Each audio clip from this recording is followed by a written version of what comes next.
தூத்துக்குடி விசைப்படகு மீன்பிடி துறைமுக நுழைவு வாயில் முன்பு மறியலில் ஈடுபட்டு வரும் விசைப்படகு உரிமையாளர்கள் மற்றும் மீன்பிடி தொழிலாளர்களால் போக்குவரத்து பாதித்துள்ளது. இது குறித்தான முழு விவரங்களோடு இணைகிறார் நமது செய்தியாளர் விஜயகாந்த்.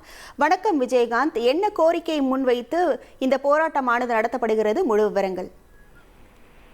வணக்கம் மேடம். அதாவது தூத்துக்குடி விசைப்படகு துறைமுகத்தில் சுமார் ஒரு 260 விசைப்படகுகள் மீன்பிடி தொழிலில் ஈடுபட்டு வருகின்றனர். இதில் சுமார் ஒரு 5000க்கும் மேற்பட்ட தொழிலாளர்கள் இந்த பணியில் ஈடுபட்டு வருகின்றனர். இவர்களுக்குன்னு ஒரு மீன்வளத்துறை சார்பில் ஒரு அறிவிப்பு உள்ளது. அதாவது அந்த விதிமுறைகள் உள்ளது. அதாவது அதிகாலை 5 மணிக்கு மீன்பிடிக்க சென்று இரவு 9 மணிக்குள் கரை திருப்ப வேண்டும். இந்த விதிமுறைப்படிதான் இவர்கள் தற்போது வரைக்கும் தொழில் புரிந்து வந்தனர். இந்த நிலையில் இந்த நேரமானது அவங்களுக்கு, அதாவது அதிகாலை சென்று இரவு கரை திரும்புவதில் போதுமான மீன்கள் கிடைப்பதில்லை. இதனால் தொழிலில் நஷ்டம் ஏற்படுகிறது என தொடர்ந்து கோரிக்கை வைத்து வந்தனர். இந்த நிலையில் இது மட்டுமின்றி அவர்கள் தங்கியிருந்து ஆழ்கடல் மீன் பிடிப்பதற்கான அனுமதி வேண்டும் என்று தொடர்ச்சியாக மாவட்ட நிர்வாகம் மற்றும் மீன்வளத்துறை தொடர்ந்து வலியுறுத்தி வந்தனர். இந்த நிலையில் இந்த கோரிக்கைகளை வலியுறுத்தி கடந்த ஒரு 6 நாட்களாக வேலைநிறுத்த போராட்டத்திலும் ஈடுபட்டு வந்தனர் மீனவர்கள்.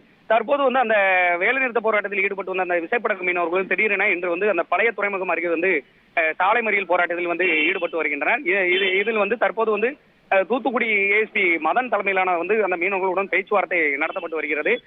தொடர்ந்து அந்த மீனவர்கள் தற்போது அந்த சாலை மறியல் போராட்டத்தை கைவிட்டு அந்த பேச்சுவார்த்தையில் ஈடுபட்டு வருகின்றனர். மேலும் தொடர்ச்சியான ஒரு கோரிக்கைகள் என்னவென்று பார்த்தோம்னா அவர்கள் தங்கியிருந்து மீன் பிடிப்பதற்கான அனுமதியை வழங்கினால் மட்டுமே இந்த போராட்டத்தை கைவிட்டு பின்னர் தாங்கள் அந்த தொழில் புரிவை சொல்லுவோம் என்று தான் அவர்கள் கோரிக்கை.